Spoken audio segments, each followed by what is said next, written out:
चौथा अध्याय।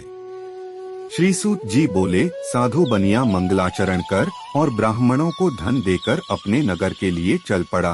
साधु के कुछ दूर जाने पर भगवान सत्यनारायण की उसकी सत्यता की परीक्षा के विषय में जिज्ञासा हुई। साधो, तुम्हारी नाव में क्या भरा है? तब धन के मद में चूर दोनों महाजनों ने अवहेलना पूर्वक हंसते हुए कहा, दंडिन, क्यों पूछ रहे हो? क्या कुछ द्रव्य लेने की इच्छा है? हमारी नाव में तो लता और पत्ते आदि भरे हैं। ऐसी निष्ठुर वाणी सुनकर तुम्हारी बात सच हो जाए, ऐसा कहकर दंडी सन्यासी को रूप धारण किए हुए भगवान कुछ दूर जाकर समुद्र के समीप बैठ गए।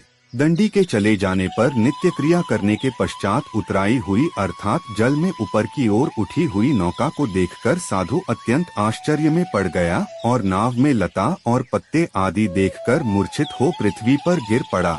सचेत होने पर वणिक पुत्र चिंतित हो गया। तब उसके दामाद ने इस प्रकार कहा, आप शोक क्यों करते हैं? दंडी ने शाप दे दिया है। इस स्थिति में वे ही चाहें तो सब कुछ कर सकते हैं, इसमें संशय नहीं। अतः उन्हीं की शरण में हम चलें, वही मन की इच्छा पूर्ण होगी। दामाद की बात सुनकर वह साधु बनिया उनके पास गया और वहां दंडी को देखकर उसने भक्तिपूर्वक उन्हें प्रणाम किया तथा आदर पूर्वक कहने लगा, आपके सम्मुख मैंने जो कुछ कहा है, असत्य भाषण रूप अपराध किया है।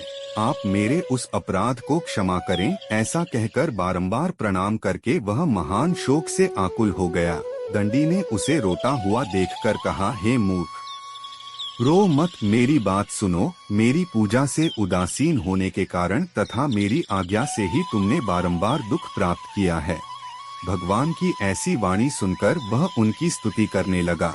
साधु ने कहा, हे प्रभु, यह आश्चर्य की बात है कि आपकी माया से मोहित होने के कारण ब्रह्मा आदि देवता भी आपके गुणों और रूपों को यथावत रूप से नहीं जान पाते। फिर मैं मूर्ख आपकी माया से मोहित होने के कारण कैसे जान सकता हूँ?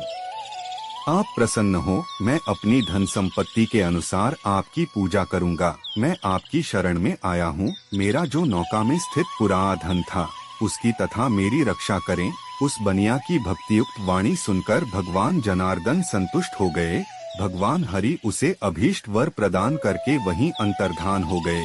उसके बाद वह साधु अपनी नौका में चढ़ा और उसे धन धान्य से परिपूर्ण देखकर भगवान सत्यदेव की कृपा से हमारा मनोरथ सफल हो गया, ऐसा कहकर स्वजनों के साथ उसने भगवान की विधिवत पूजा की।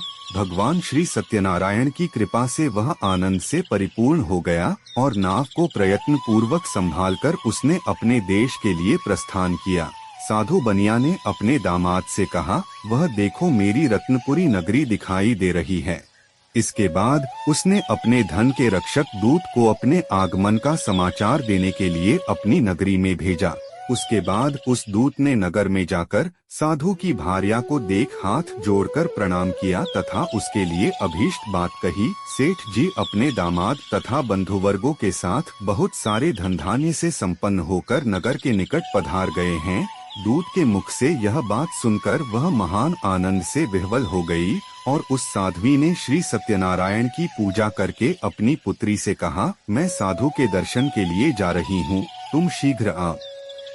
माता का ऐसा वचन सुनकर व्रत को समाप्त करके प्रसाद का परित्याग कर वह कलावती भी अपने पति का दर्शन करने के लिए चल पड़ी। इससे भगवान सत्यनारायण रुष्ट हो गए और उन्होंने उसके पति को तथा नौका को धन के साथ हरण करके जल में डुबो दिया। इसके बाद कलावती कन्या अपने पति को न देख महान शोक से रुदन करती हुई पृथ्वी पर गिर पड़ी। नाव का अदर्शन तथा कन्या को अत्यंत दुखी देख भयभीत मन से साधु बनिया से सोचा, यह क्या आश्चर्य हो गया। नाव का संचालन करने वाले भी सभी चिंतित हो गए। तदंतर वह लीलावती भी कन्या को देखकर विह्वल हो गई और अत्यंत दुख से विलाप करती हुई अपने पति से इस प्रकार बोली, अभी अभी नौका के साथ वह कैसे अलक्षित हो गया। न जाने किस देवता की उपेक्षा से वह नौका हरण कर ली गई अथवा श्री सत्यनारायण का महात्म्य कौन जान सकता है। ऐसा कहकर वह स्वजनों के साथ विलाप करने लगी और कलावती कन्या को गोद में लेकर रोने लगी। कलावती कन्या भी अपने पति के नष्ट हो जाने पर दुखी हो गई और पति की पादुका लेकर उनका अनुगमन करने के लिए उसने मन में निश्चय किया। कन्या के इस प्रकार के आचरण को देख भार्यासहित वह धर्मज्ञ साधु बनिया अत्यंत शोक संतप्त हो गया और सोचने लगा, या तो भगवान सत्यनारायण ने यह अपहरण किया है अथवा हम सभी भगवान सत्यदेव की माया से मोहित हो गए हैं। अपनी धन शक्ति के अनुसार मैं भगवान श्री सत्यनारायण की पूजा करूंगा। सभी को बुलाकर इस प्रकार कहकर उसने अपने मन की इच्छा प्रकट की और बारंबार भगवान सत्यदेव को दंडवत प्रणाम किया। इससे दीनों के परिपालक भगवान सत्यदेव प्रसन्न हो गए। भक्त वत्सल भगवान ने कृपा पूर्वक कहा, तुम्हारी कन्या प्रसाद छोड़कर अपने पति को देखने चली आई है। निश्चय ही इसी कारण उसका पति अदृश्य हो गया है। यदि घर जाकर प्रसाद ग्रहण करके वह पुनः आए तो हे साधु बनिया तुम्हारी पुत्री पति को प्राप्त करेगी, इसमें संशय नहीं।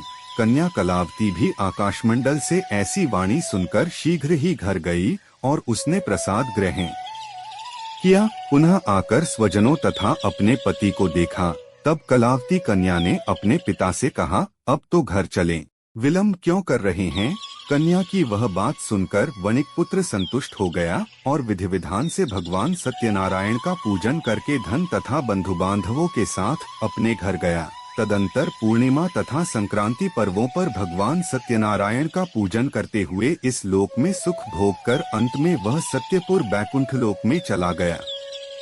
इस प्रकार से सत्यनारायण व्रत कथा का चौथा अध्याय समाप्त हुआ। बोलिए सत्यनारायण भगवान की जय।